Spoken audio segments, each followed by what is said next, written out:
O ministro-chefe da Casa Civil deu hoje uma entrevista exclusiva ao repórter Júlio Mosquera.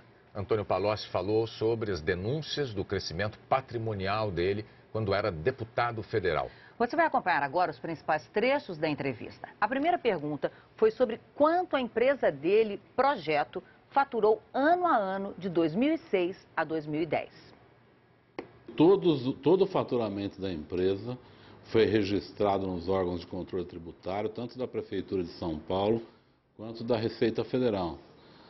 Todo serviço prestado pela empresa foi feito a partir de emissão de notas fiscais regulares e todos os impostos foram recolhidos. Se tratava de uma empresa privada que prestava atividades privadas, que foi registrada em meu nome e de meu sócio na Junta Comercial de São Paulo. Portanto, eu não tive uma atividade reservada, tive uma atividade pública. Agora, os números da empresa são números que eu gostaria de deixar reservados, porque não dizem respeito ao interesse público. Agora, os contratos, sim, aquilo que eu fiz, o serviço que eu prestei, as empresas como eu atendi as empresas que tinham contratos com o projeto, posso falar perfeitamente sobre eles. Agora, em relação aos ganhos, ministro, surgem alguns valores. A Folha de São Paulo deu, inclusive, que no ano de 2010, houve um faturamento de 20 milhões de reais e nos meses de novembro e dezembro, 10 milhões de reais só nesses dois últimos meses em que o senhor já estava participando da transição do governo. Esses valores são verdadeiros? Os valores podem ser aproximados, eu não tenho eles nesse momento, mas o que ocorre é que no mês de dezembro eu encerrei as atividades da empresa. Dado que ia assumir um cargo na Casa Civil, no governo federal, eu promovi o encerramento das atividades todas de consultoria da empresa. Todos os contratos que eu tinha há 2 anos, há 5 anos, há 3 anos, foram encerrados e eles foram quitados, ou seja, aqueles serviços prestados até aquele momento foram pagos nesse momento. Por isso que há uma arrecadação maior nesse final de ano, mas são contratos e serviços prestados. Hoje, por exemplo, a empresa não tem mais nenhum contrato, nenhuma arrecadação, nenhum valor. Normalmente uma empresa, quando ela vai encerrar os trabalhos, ela reduz o faturamento. Ela tem que pagar impostos, ela tem que se organizar, né?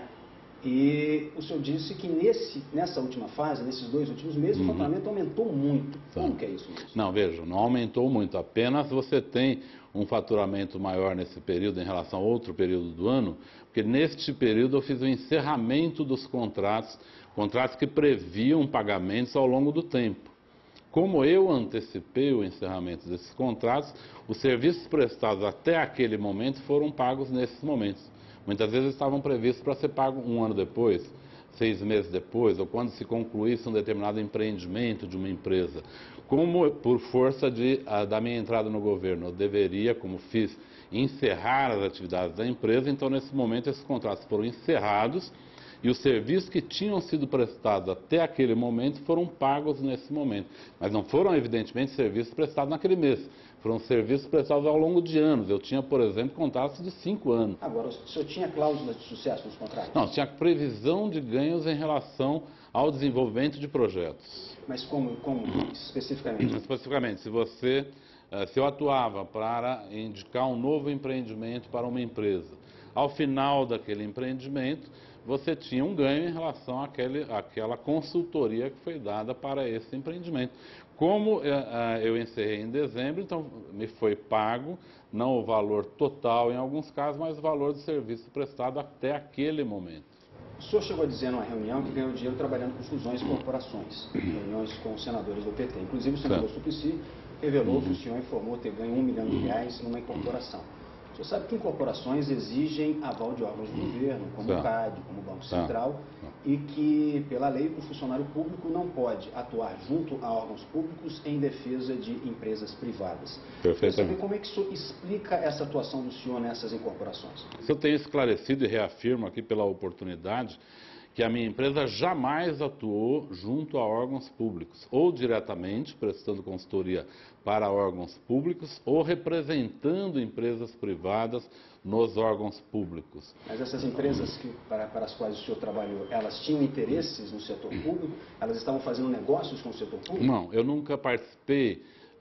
Quando uma empresa privada tinha negócio com o setor público, eu nunca dei consultoria num caso como esse. Até durante a semana, jornalistas me perguntaram sobre isso, eu pude esclarecer casos concretos que me foram apresentados, mas em nenhum momento eu participava de um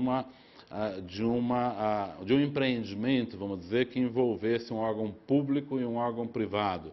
Um fundo de pensão de empresa pública com uma empresa privada. Nunca participei disso. O que eu fazia era uma consultoria para empresas privadas.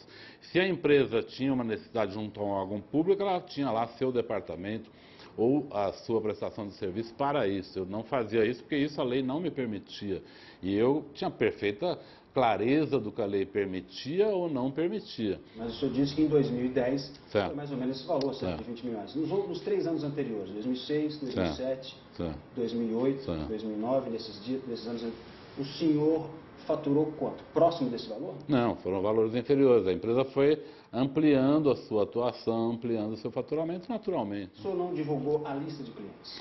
Essa é uma pergunta muito importante que você me faz. Muitas pessoas me pediram para divulgar a lista de clientes. Veja, a semana passada uma empresa admitiu que teve contratos comigo. O que aconteceu? Deputados da oposição foram imediatamente apresentar uma acusação grave contra essa empresa, que ela teria conseguido restituição de impostos em tempo recorde por minha intermediação. Veja a gravidade da afirmação. O senhor nega isso? Não sou eu que nego. 2 horas depois, a Receita Federal divulgou um relatório mostrando que a Receita Federal tomou a decisão dessa empresa, em relação a essa empresa, quase 2 anos depois de requerida a devolução do imposto e por determinação judicial. Aí, ministro, por determinação judicial. Porque a Justiça, na verdade, eu li o despacho do juiz, a Justiça diz que a Receita deveria decidir. Não, dar informações, prestar informações sobre aquela empresa específica, porque o tempo da prestação de informações teria passado. Mas a Receita não apenas não recorreu, como resolveu pagar de imediato, quando o prazo para ela pagar esse imposto seria até de 5 anos. Não. Por isso pagou uma grande coisa. A decisão da Justiça foi que a Receita Federal tomasse a decisão. Qual era a acusação? Que a empresa teria recebido em 44 dias a restituição do imposto. A segunda restituição, porque são 2 impostos. E o processo correu mais de um ano. O processo correu mais de um ano. Um de 2008 e um de 2009. E a entrada foi próxima. Esses 44 dias foi depois da entrada do pedido do segundo imposto. 44 dias depois, a Receita Federal mandou pagar esse segundo imposto com o primeiro que havia sido solicitado, num total de pouco mais de 9 milhões de reais. O primeiro que havia sido solicitado há quase 2 anos. Quase 2 anos. Pois é, então não se pode falar em tempo recorde, não se pode inferir a partir daí que eu tenha atuado no caso. Então, por que eu estou dizendo isso para você, Júlio? Me permita. Eu não divulgo o nome de terceiros, o nome de empresas que são idôneas são empresas renomadas nos seus setores, porque como há um conflito político, eu como um homem público me disponho a dialogar nesse conflito político. Agora, eu não tenho o direito de expor terceiros nesse conflito, a não ser que alguém levante um problema ocorrido em relação a uma empresa. Aí sim a própria empresa vai se manifestar. Agora, eu não posso expor contratos que tive com empresas privadas, renomadas inclusive nas suas áreas, num ambiente de conflito político. Então o senhor não vai divulgar a lista de clientes? Não devo fazê-lo. Acho que não tenho o direito de fazer a divulgação de terceiros. Eu acho que eu devo assumir os esclarecimentos relativos à minha empresa. E o senhor poderia, pelo menos, dizer em que setor que essas empresas atuam, que tipo de negócios foram feitos? Eu atuei em setores de indústrias, trabalhei na consultoria para vários segmentos de indústria, não é? Trabalhei no setor de serviços financeiros, no setor de mercado de capitais, com bancos e empresas, fundos de mercado de capitais. Fundos trabalham principalmente com investimentos em outras empresas privadas, não é? E trabalhei em empresas de serviços em geral. Então, veja, é um conjunto de empresas que pouco tem a ver, por exemplo, com obras públicas, com investimentos públicos. São empresas que vivem da iniciativa privada e que consideraram útil o fato de eu ter sido ministro da Fazenda, de ter acumulado uma experiência na área econômica, de conhecer a área econômica. Depois que eu deixei o Ministério, fiquei 4 meses respeitando a quarentena, e só depois disso que passei a prestar serviço de consultoria. Ministro, muitas empresas tradicionais no ramo, com muitos anos, com larga experiência, com dezenas de profissionais, não tiveram um faturamento tão alto como, por exemplo, o senhor admitiu em 2010, um faturamento muito alto.